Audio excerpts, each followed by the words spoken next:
14 अगस्त 1947 की रात के ठीक 12 बजे नई दिल्ली के पार्लियामेंट हॉल में रोशनी चमक रही थी। जवाहरलाल नेहरू अपना ऐतिहासिक भाषण दे रहे थे। At the stroke of the midnight hour when the world sleeps India will awake to life and freedom. पूरा देश आज़ादी के जश्न में डूबा हुआ था, लेकिन उसी रात आज़ादी की लड़ाई का एक बड़ा नेता महात्मा गांधी दिल्ली के इस जश्न से 1500 किलोमीटर दूर कोलकाता के एक टूटे फूटे अंधेरे मकान में अकेले सो रहा था। जहां दिल्ली में आज़ादी का जश्न था, वहीं कोलकाता के बेलिया घाटा इलाके की एक पुरानी हवेली हैदरी मंजिल में 77 साल के महात्मा गांधी बिना बिजली और बिना किसी शोर शराबे के 24 घंटे के उपवास पर थे। वो बहुत दुखी और निराश थे, क्योंकि जिस आज़ादी के लिए तमाम देशभक्तों ने अपनी पूरी जिंदगी लड़ाई लड़ी, वह आज़ादी देश के 2 टुकड़े करके आई थी। आखिर ऐसा क्या हुआ था कि एक हंसते खेलते देश के बीचों बीच एक रात में बंटवारे की दीवार खींच दी गई? किसने लिया बंटवारे का यह फैसला?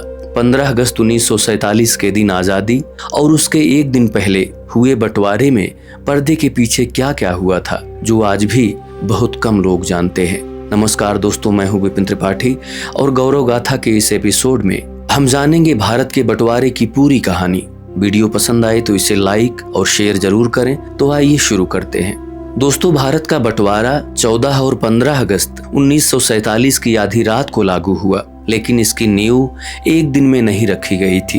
अंग्रेजों को जब महसूस हुआ कि वो अब बहुत समय तक भारतीयों पर हुक्म नहीं चला पाएंगे, तब से उन्होंने अंदर ही अंदर भारत की यूनाइटेड सोसाइटी को तोड़ने का काम शुरू कर दिया था।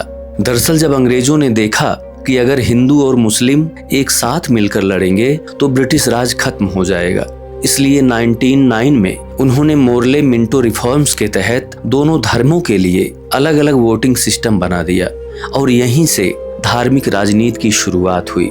इसके अलावा 1930 के दशक में मोहम्मद अली जिन्ना और मुस्लिम लीग ने यह बात उठाई कि हिंदू और मुस्लिम 2 अलग अलग राष्ट्र हैं। मार्च 1940 में मुस्लिम लीग ने लाहौर रेजोल्यूशन पास किया और आधिकारिक रूप से एक अलग देश पाकिस्तान की मांग रखी। इधर मार्च 1946 आते आते सेकेंड वर्ल्ड वार में थक चुकी ब्रिटिश सरकार को जब ये लग गया कि अब उन्हें हिंदुस्तान छोड़ना ही पड़ेगा, तब ब्रिटेन की सरकार ने कैबिनेट मिशन प्लान भारत भेजा ताकि भारत में ट्रांसफर ऑफ पावर स्मूथली हो सके। लेकिन कांग्रेस और मुस्लिम लीग में पावर शेयरिंग को लेकर बात नहीं बनी। इसके बाद 16 अगस्त 1946 को जिन्ना ने डायरेक्ट एक्शन डे का ऐलान कर दिया। इस दिन कोलकाता में ग्रेट कलकत्ता किलिंग्स हुए, सड़कों पर हजारों लोगों की हत्या हुई। यह हिंसा नोआखली, बिहार और पंजाब तक फैल गई। दंगे इतने बढ़ गए कि देश में सिविल वॉर जैसा माहौल बन गया। और फिर आया 3 जून 1947, जब अंतिम वायसराय लॉर्ड माउंटबेटन ने माउंटबेटन प्लान की घोषणा की। ब्रिटिश संसद ने 18 जुलाई 1947 को इंडियन इंडिपेंडेंस एक्ट 1947 पास किया और तय हुआ कि अगस्त 1947 में ही आजादी के साथ देश को 2 हिस्सों में बांटा जाएगा। आप कल्पना कीजिए उस समय देश के अंदर का माहौल कैसा रहा होगा। आजादी तो मिली, लेकिन उसके साथ आया दुनिया का सबसे बड़ा मानवीय संकट। लगभग 1.5 से 2 करोड़ लोगों को रातों रात अपना घर, जमीन, दुकानें सब कुछ छोड़कर पलायन करना पड़ा। माउंटबेटन को लंदन से आदेश मिले थे कि जल्द से जल्द ब्रिटिश शासन खत्म करके निकलना है, इसलिए उन्होंने पावर ट्रांसफर की तारीख को जून 1948 से घटाकर अगस्त 1947 कर दिया। इस जल्दबाजी ने प्रशासन को तैयारी का मौका ही नहीं दिया, जिससे हिंसा बहुत ज्यादा बढ़ गई। इस दौरान हुए दंगों और हिंसा में लगभग 15 से 20 लाख लोगों ने अपनी जान गंवाई। पंजाब में 60-60 मील लंबी शरणार्थियों की पैदल कतारें चल रही थी। रास्तों में पानी के कुओं में जहर मिला दिया जाता था और शरणार्थियों से भरी ट्रेनों पर हमले करके कत्लेआम किए जाते थे। अंग्रेजों ने जाते जाते एक और चाल चली थी। उन्होंने 565 रियासतों से कहा कि वे चाहें तो भारत में मिलें, पाकिस्तान में मिलें या स्वतंत्र रहें।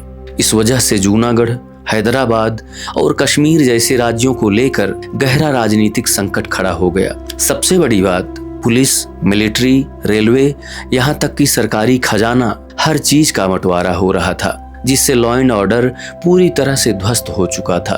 14 और 15 अगस्त 1947 के उस रोज दो अलग अलग शहरों में दो बिल्कुल अलग नज़ारे देखने को मिल रहे थे। इधर 14 अगस्त की रात संविधान सभा में जवाहरलाल नेहरू ने ऐतिहासिक भाषण ट्रस्ट विद डेस्टिनी दिया। 15 अगस्त की सुबह नेहरू जी ने आजाद भारत के पहले प्रधानमंत्री के रूप में शपथ ली और रायसीना हिल पर तिरंगा फहराने के साथ जश्न शुरू हुआ। उधर महात्मा गांधी कलकत्ता में मौजूद थे। उन्होंने 15 अगस्त को कोई जश्न नहीं मनाया। सुबह उठकर उन्होंने 24 घंटे का उपवास रखा, प्रार्थना की और चरखा चलाया। महात्मा गांधी बंटवारे के सख्त खिलाफ थे। उन्होंने माउंटबेटन से यहाँ तक कहा कि आप बंटवारा रोकिए और जिन्ना को पूरे अखंड भारत का प्रधानमंत्री बना दीजिए। लेकिन कांग्रेस ने इस प्रस्ताव को खारिज कर दिया और जब बंटवारा तय हो गया तो गांधी जी ने खुद को दिल्ली की राजनीति से अलग कर लिया। इन सब के बीच सरदार पटेल ने सबसे प्रैक्टिकल नजरिया अपनाया। पटेल ने कहा कि देश को पूरी तरह तबाह होने से बचाने के लिए बंटवारे का कड़वा घूंट पीना ही पड़ेगा। इसके बाद उन्होंने अपना पूरा ध्यान 565 रियासतों को भारत में मिलाने पर लगाया। उधर दूसरी तरफ 14 अगस्त को कराची में लॉर्ड माउंटबेटन ने पाकिस्तान को पावर ट्रांसफर की। जिन्ना पाकिस्तान के पहले गवर्नर जनरल बने, लेकिन नई सरकार के पास दफ्तरों में बैठने के लिए कुर्सियां, टेबल और स्टेशनरी तक की भारी कमी थी। दोस्तों, इसके पहले सर सिरिल रेडक्लिफ नाम के एक ब्रिटिश वकील को भारत पाकिस्तान का बॉर्डर ड्रॉ करने के लिए भेजा गया। रेडक्लिफ पहले कभी भारत नहीं आए थे और उन्हें बॉर्डर तय करने के लिए सिर्फ 5 हफ्ते दिए गए। रेडक्लिफ ने 12 अगस्त को ही अपनी रिपोर्ट तैयार कर ली थी, लेकिन माउंटबेटन ने इस रिपोर्ट को 17 अगस्त आजादी के 2 दिन बाद तक छिपा कर रखा, क्योंकि वो नहीं चाहते थे कि 15 अगस्त के जश्न वाले दिन दंगों की वजह से ब्रिटिश प्रशासन पर आरोप आए। इसका मतलब 15 अगस्त को लाखों लोगों को पता ही नहीं था कि उनका गांव भारत में है या पाकिस्तान में। दोनों देशों के बीच हर सरकारी संपत्ति को 80-20 के अनुपात में बांटा गया। टाइपराइटर, कुर्सियां, लाइब्रेरी की किताबें और यहाँ तक कि मिलिट्री बैंड के वाद्य यंत्र, बांसुरी और बिगुल भी आधे आधे बांटे गए। वायसराय की सोने की मढ़ी शाही बग्गी के लिए भारत और पाकिस्तान के आर्मी अफसरों के बीच टॉस किया गया, जिसे भारत ने जीता।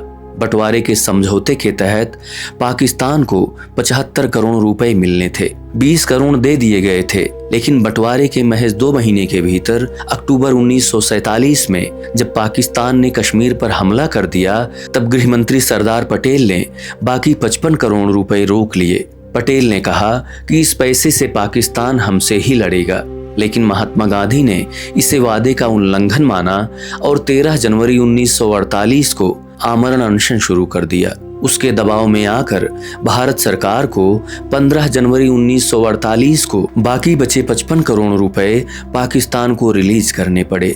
आज भी ये बात बहुत ही कम लोगों को पता है कि आज़ादी के बाद सितंबर 1948 तक रिजर्व बैंक ऑफ इंडिया ने भारत और पाकिस्तान दोनों देशों के लिए कॉमन सेंट्रल बैंक के रूप में काम किया था।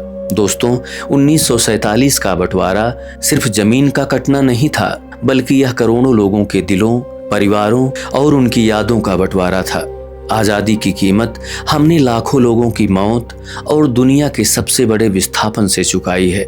आज जब हम आज़ाद भारत में सांस लेते हैं, तो हमें इस आज़ादी के पीछे के उस दर्द और इतिहास को समझना बहुत जरूरी है। दोस्तों, वीडियो कैसी लगी कमेंट करके जरूर बताएं। कमेंट बॉक्स में जय हिंद लिखना ना भूलें। चैनल पर नए हैं तो इसे सब्सक्राइब कर बेल आइकन जरूर प्रेस कर लें। मिलते हैं नेक्स्ट वीडियो में, तब तक के लिए नमस्कार, जय हिंद।